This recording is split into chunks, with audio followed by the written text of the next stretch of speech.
योगी cabinet की आज अहम बैठक होनी है, जिसमें सीएम योगी की अध्यक्षता में ये बैठक की जाएगी। कई अहम प्रस्तावों पर मुहर लग सकती है। भरण पोषण नियमावली पर मुहर लग सकती है। इसके अलावा कई महत्वपूर्ण प्रस्ताव कैबिनेट के सामने रखे जाएंगे। तो ये बड़ी जानकारी आज जो है योगी कैबिनेट की खास महत्वपूर्ण बैठक होनी है, जिसमें कई महत्वपूर्ण प्रस्ताव कैबिनेट के सामने रखे जाएंगे। आपको बताएं कि इस दौरान जो है कई महत्वपूर्ण प्रस्तावों पर मुहर लगेगी और सीएम योगी की अध्यक्षता में ये बैठक होने वाली है। कई प्रस्तावों पर चर्चा होगी, इसके बाद इस पर मुहर लगाई जाएगी और ये भी संभव है कि भरण पोषण नियमावली पर जो है मुहर लग सकती है। इसके अलावा कई महत्वपूर्ण प्रस्तावों पर आज कैबिनेट मीटिंग में मुहर लग सकती है। तो भरण पोषण नियमावली पर मुहर लग सकती है। इसके अलावा कई महत्वपूर्ण प्रस्ताव कैबिनेट के सामने रखे जाएंगे।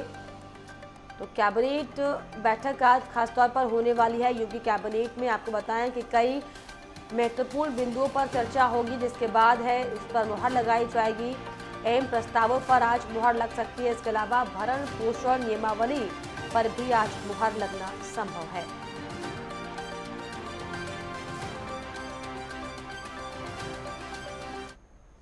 और इस पर खास जानकारी के लिए लखनऊ से मेरे सहयोगी अनिकेत तिवारी लाइव जुड़े। अनिकेत, आज योगी कैबिनेट की खास बैठक है, क्या कुछ जानकारी इसको लेकर? लता, देखिए, अगर बात की जाए योगी कैबिनेट की बैठक की तो आज शाम 4 बजे लोक भवन में ये बैठक प्रस्तावित है। और बात की जाए तमाम जो महत्वपूर्ण प्रस्ताव है उत्तर प्रदेश के विकास के लिए और प्रदेश की जनता के लिए, उन तमाम महत्वपूर्ण प्रस्तावों पर आज चर्चा होगी और उस पर कई ऐसे महत्वपूर्ण प्रस्ताव होंगे लता, जिन पर आज मुहर लगती हुई नजर आएगी। हालांकि एक महत्वपूर्ण प्रस्ताव है कि जो भी ऐसे बच्चे हैं जो अपने माता पिता का ख्याल नहीं रखते, जो अपने बुजुर्ग माता पिता का, तो उनको अब जो संपत्ति से पूरी तरह से बेदखल कर दिया जाएगा। उसको लेकर जो नियमावली थी उसमें संशोधन किया जाएगा और उसमें तमाम जो 22 बिंदु है, उन 22 बिंदुओं को कहीं ना कहीं उनमें बदलाव देखने को मिलेगा। जिसमें ये साफ किया जाएगा कि जो भी ऐसे बच्चे हैं जो अपने माँ बाप का ख्याल नहीं रखते हैं बुजुर्ग होने पर, तो उन्हें माँ बाप की संपत्ति से कुछ भी लाभ नहीं मिलेगा और उन्हें पूरी तरह से बेदखल कर दिया जाएगा। हालांकि इसकी पूरी देखरेख एसडीएम के अंतर्गत इस पर पूरा जो कार्रवाई है वो देखने को मिलेगी। तो इस महत्वपूर्ण प्रस्ताव पर चर्चा हो सकती है और इस पर प्रस्ताव मोहर भी लगती हुई नजर आएगी लता। वहीं अगर बात की जाए गंगा एक्सप्रेस वे या गोरखपुर एक्सप्रेस वे, तो उसके विस्तार को लेकर भी प्रस्ताव आ सकता है कि उसको जो लिंक एक्सप्रेस है उसको और विस्तारित करना है और आगे तक लेकर जाना है। उसको लेकर भी प्रस्ताव रखा जा सकता है। इसके साथ साथ उन दोनों ही एक्सप्रेस वे किनारे जो औद्योगिक विकास क्षेत्र है उसको डेवलप करने की जो लगातार बात चल रही है, उसको लेकर भी उस पर चर्चा होगी आज कैबिनेट की बैठक पर। उस पर भी आज प्रस्ताव पर चर्चा होने के बाद मुहर लग सकती है लता। इसके साथ ही अगर बात की जाए जिस तरीके तो से हाँ, भरण पोषण नियमावली पर मुहर लग सकती है। इसके अलावा आपने बताया कि कई अहम बिंदुओं पर जो है चर्चा के बाद आज मुहर लगेगी। लेकिन जिस तरीके से अब अगर हम देखा जाए निकेत, क्योंकि आगामी चुनाव नजदीक है, लगातार जो है तमाम पार्टी के नेता अपनी पूरी ताकत झोंक रहे हैं। इस मायने से अगर देखा जाए तो क्या कैबिनेट जो बैठक होने वाली है खास महत्वपूर्ण? बिल्कुल, देखिए लता, खास महत्वपूर्ण इसलिए भी हो जाती है क्योंकि जो एक और प्रस्ताव इसमें आज की बैठक में रखा जाएगा, जो जानकारी में आया है लता, कि पीएम ई बस सेवा जो संचालित कर दी जाएगी उत्तर प्रदेश में। तो साफ तौर पर लोकसभा के चुनाव को अगर देखा जाए तो कुछ समय बाद लोकसभा के चुनाव हो, ऐसे में उत्तर प्रदेश की आज की कैबिनेट की बैठक में जो ई बस सेवा जो संचालित करने की जो बात चल रही है वो पीएम ई बस सेवा के नाम से संचालित की जाएगी।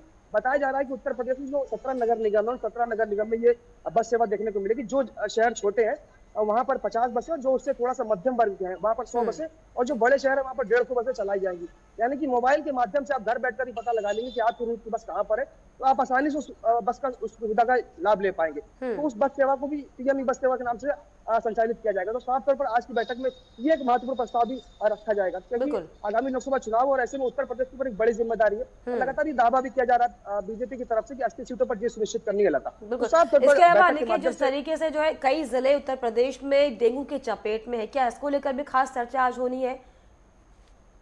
बिल्कुल, देखिए लता, अगर बात करें स्वास्थ्य विभाग की तो मुख्यमंत्री योगी आदित्यनाथ पूरी तरह से इस बात को लेकर मॉनिटरिंग भी कर रहे हैं। और जो डिप्टी सीएम ब्रजेश पाठक है वो खुद स्वास्थ्य मंत्री का चार्ज भी उनके पास है और उन्होंने भी ये लगातार निर्देश दिया कि जो भी अस्पताल है वहां पर समुचित उपचार व्यवस्था की जाए, ताकि जो भी लोग डेंगू की चपेट में आ रहे हैं उनको तत्काल उनको उपचार मिल पाए, ताकि जो उसका विस्तार है वो ना हो पाए। और खास तौर पर लोगों से भी अपील की जा रही, लोग भी एहतियात रखें क्योंकि मौसम लगातार बदल रहा है। तो लोगों की सहभागिता से भी लगातार अपील की जा रही है प्रदेश सरकार की तरफ से।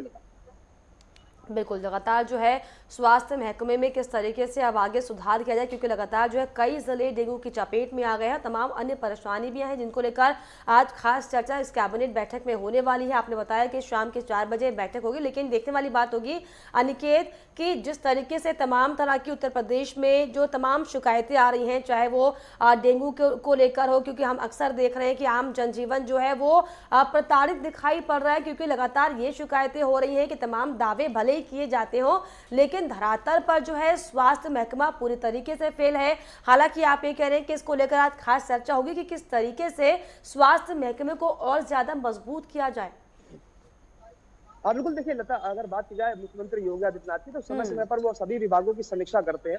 और अगर बात की जाए कैबिनेट की बैठक की, तो बैठक को बुलाने का जो मुख्य उद्देश्य है मुख्यमंत्री योगी आदित्यनाथ का, वो यही उद्देश्य है कि एक पटल पर एक कुछ समय के लिए जब सभी विभागों के जब मंत्री और अधिकारी जब वहां पर होंगे, तो ये तय हो पाएगा कि गलती किसकी, खामी किसकी और कमी अभी कहां पर है, कितना और काम करना बाकी रह गया है। हालांकि एक बड़ा प्रदेश है, एक बड़ी आबादी है उत्तर प्रदेश की लता, तो साफ तौर पर एक बड़ी जिम्मेदारी भी है प्रदेश के मुख्यमंत्री योगी आदित्यनाथ के ऊपर। लेकिन अगर बात की जाए समीक्षा की, तो हर विभाग की समय समय पर वो समीक्षा करते हुए नजर आते हैं। और अगर आज की बैठक की बात की जाए, तो जिस तरह से लगातार जो डेंगू के मरीज सामने आ रहे हैं, उन उन उसको लेकर क्या उपचार व्यवस्था प्रदेश सरकार की तरफ से है, अस्पतालों में क्या उपचार व्यवस्था दी जा रही है, डॉक्टर्स को लेकर क्या कुछ व्यवस्थाएं हैं, तो उन तमाम बिंदुओं पर कहीं ना कहीं जो चर्चा होगी वो होगी। और इसके साथ बता दें कि जो और नए डॉक्टर है उनको तैनात करने की जो बात है, वो भी प्रदेश सरकार की तरफ से की जा रही है। और स्वास्थ्य महकमा उसको लेकर भी, उस पर भी काम कर रहा है। तो उन तमाम पहलुओं को लेकर चर्चा होगी और उस पर भी कुछ महत्वपूर्ण प्रस्ताव है आज की बैठक में देखने को मिलेगा। बिल्कुल। इसके अलावा किन महत्वपूर्ण बिंदुओं पर आज खास जो है लग रहा है कि मुहर लग सकती है? देखिए लता, जैसे कि मैंने बताया कि माता पिता के भरण पोषण जो नियमावली, उसमें संशोधन का जो प्रस्ताव है, वो आज की बैठक में आ सकता है। वहीं गंगा एक्सप्रेस वे हो या गोरखपुर एक्सप्रेस वे हो, उसके विस्तार की बात हो, उसके इर्द गिर्द अगर औद्योगिक विकास बनाने की बात हो, उस पर चर्चा होगी। और वहीं अगर बात की जाए आज ई बस सेवा की, जैसा कि मैंने बताया कि पीएम ई बस सेवा के नाम से उत्तर प्रदेश में 17 नगर निगमों में ई बस सेवा संचालित की जाएगी। तो ये तमाम ऐसे जो बिंदु हैं, उन पर चर्चा होगी और कई ऐसे महत्वपूर्ण और भी प्रस्ताव होंगे जिन पर आज मोहर लगती हुई नजर आएगी आज की कैबिनेट की बैठक में। चलिए, बहुत शुक्रिया आपका निकिया तमाम जानकारी के लिए। तो आपको बताएं कि आज जो है कैबिनेट मीटिंग होने वाली है शाम के 4 बजे, जिसमें खास जो है अब मुहर कई बिंदुओं पर लगेगी, क्योंकि जिस तरीके से मेरे सहयोगी ने बताया कि कई मुद्दों पर आज चर्चा होगी, जिसके बाद जो है इस पर मुहर लगाई जाएगी।